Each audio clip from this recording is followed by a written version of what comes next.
Good morning to a brand new day. Time to learn and games to play. Learning things is so much fun. Learning is good for everyone.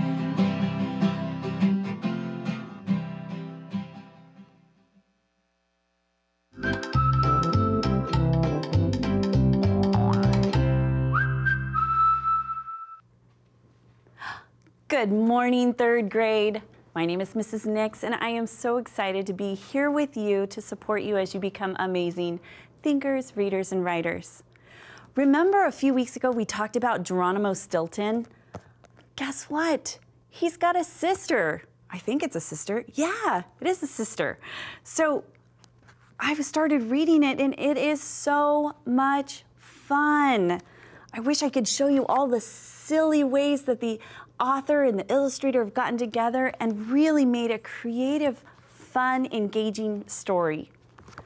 If you are looking for something that is super fun, super engaging, and a little bit on the crazy side to read, this is a book for you.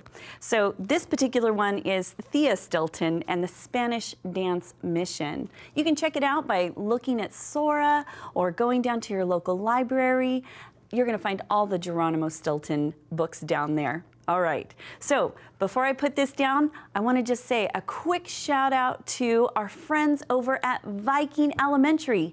This week I've been counting down the top 5 schools who have checked out the most number of books from Sora. And Viking, you guys are number 2 on the list. I'm so proud of you. Keep it up. And I bet next week you could be number 1. That would be awesome. Hang out with me and come back and visit tomorrow so that I can tell you who was the number 1 school in the district in Fresno Unified for checking out books from Sora. That'll be tomorrow. All right, today I've got 3 different things that we're going to go through. We're going to look at our ghost letters. We're going to review those possessive nouns, and then we're going to finish up with some prefixes. Are you ready to start? Okay, let's go through, let's read those high-frequency words. We've been practicing them all week. I know you've got some of them that have been jotted down on little notes, and you're rehearsing them because you are going to be an amazing reader and writer. Okay, let's go through and let's read them. We have from, full, funny, gave, give, get, go, goes, going, and good. Today, we're all the way over here. We're looking at go and goes. All right. Help me use these in our sentences. So make sure you're thinking, because that's what we're doing. We're warming up those brains. So where does she to school? Where does she to school? How about this one? She to Slater Elementary. Oh, look at there. There's an answer. So where does she go to school?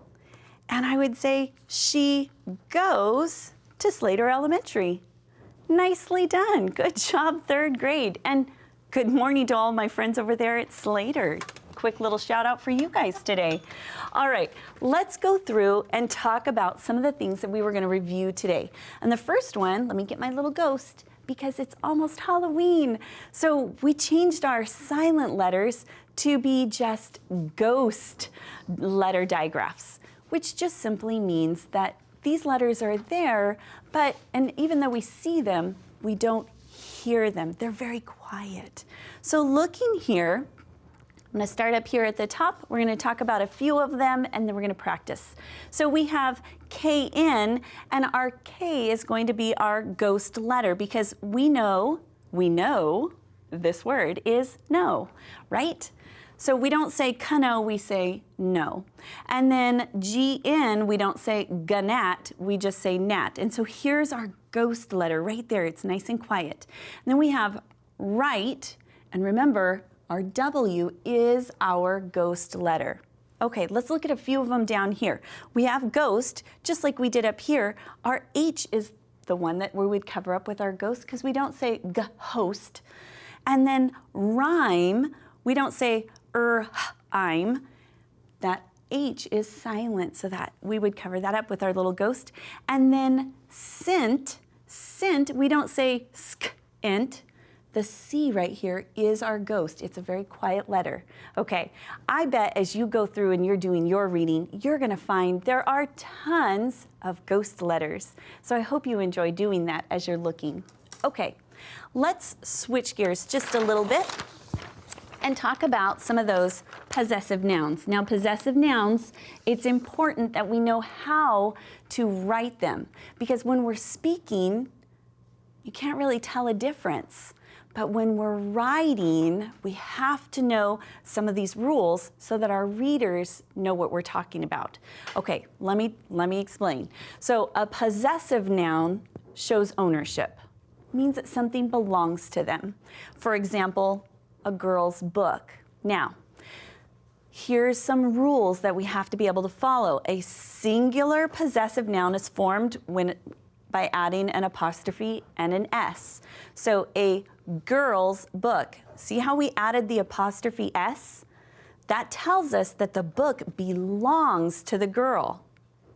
Now, if we had two girls, our girls, you can see right here, already has an S. So to show ownership, all we have to do is add the apostrophe, and the apostrophe goes after the S. So we would say 2 girls' books, because it belongs to both of the girls. And then finally, if our noun is already plural, but it doesn't have an S at the end, for example, like the word children, we know that that means more than one, we would follow kind of the same rule that we did with our singular ones. We add the apostrophe and the S. Okay, because we would say the children's books. Those books belong to our children. So I even have, I think, one of the same words today as our example. So let's look. So here's some examples. A singular possessive. Let's look at our word. Our word is person. That means that there's just one person, right? So if I want to talk about a person's clothes, well, whose clothes are they? Well, they're the person's clothes. So to show that in writing so that my readers would know what I'm talking about, I have to show ownership. To do that, I add apostrophe S. So a person's clothes. Now, when we get to our plural, this is where we have to make some decisions, and we have to remember these. So a plural without an S at the end, like in the word children, we kind of just talked about it. So if the dog belongs to the children, we would say it's the children's dog. And that is where, because it doesn't end with an S, we add that apostrophe S. See it right there? Good job. Now, this one is a word that ends with S. It's plural because we added the S already. So the word is airplanes. Now, if I want to talk about the wings that the wings that belong to the airplanes, I would say the airplane's wings, and to show ownership, I don't put an apostrophe S because there's already an S there. I'm going to put my apostrophe after my S. Did you see it just like that? Awesome job. Okay, so let's do just a quick little practice with some of these silent letters and with our possessives. So looking here, I'm looking at my box up here and it says, sort the words with the silent letters under the correct heading. Not all words are going to be used.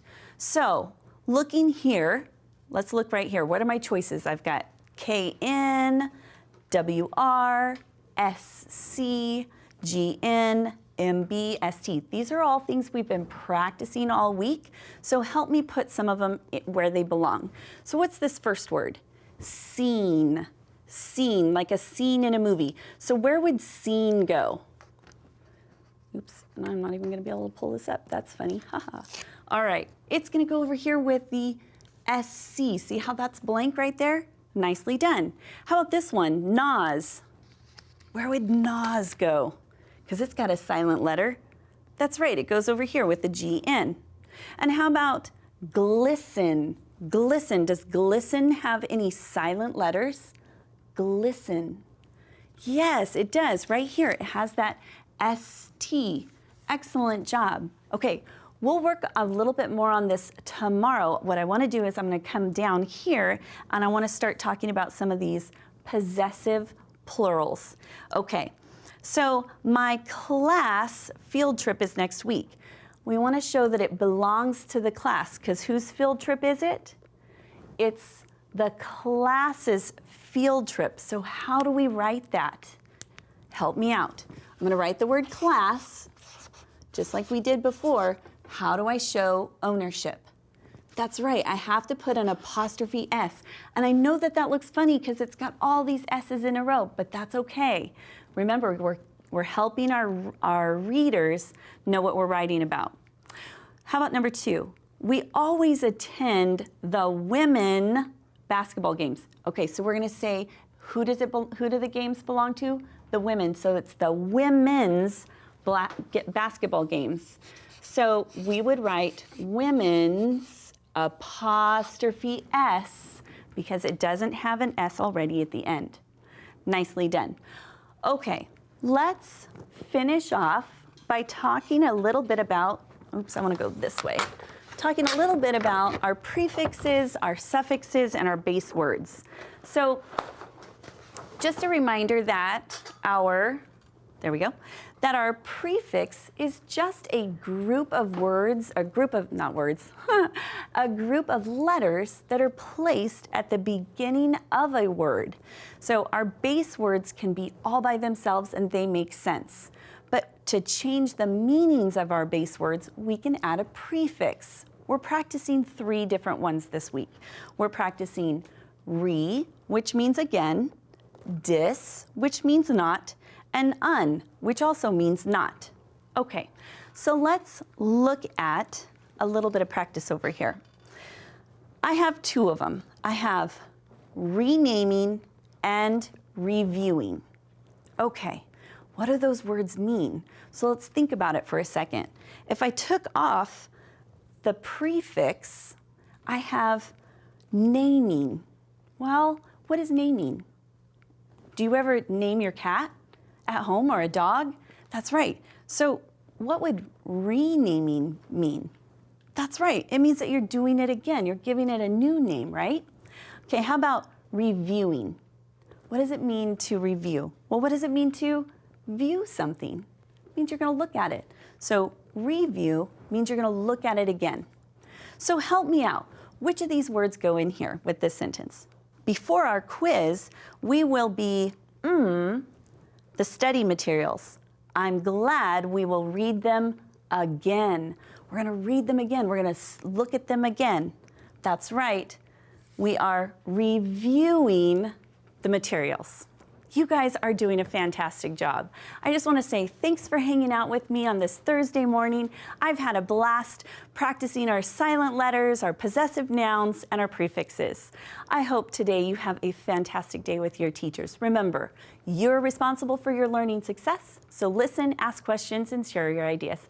I look forward to seeing you back here tomorrow at PBS. Have a great one. Bye-bye. Good morning to a brand new day. Time to learn and games to play. Learning things is so much fun. Learning is good for everyone.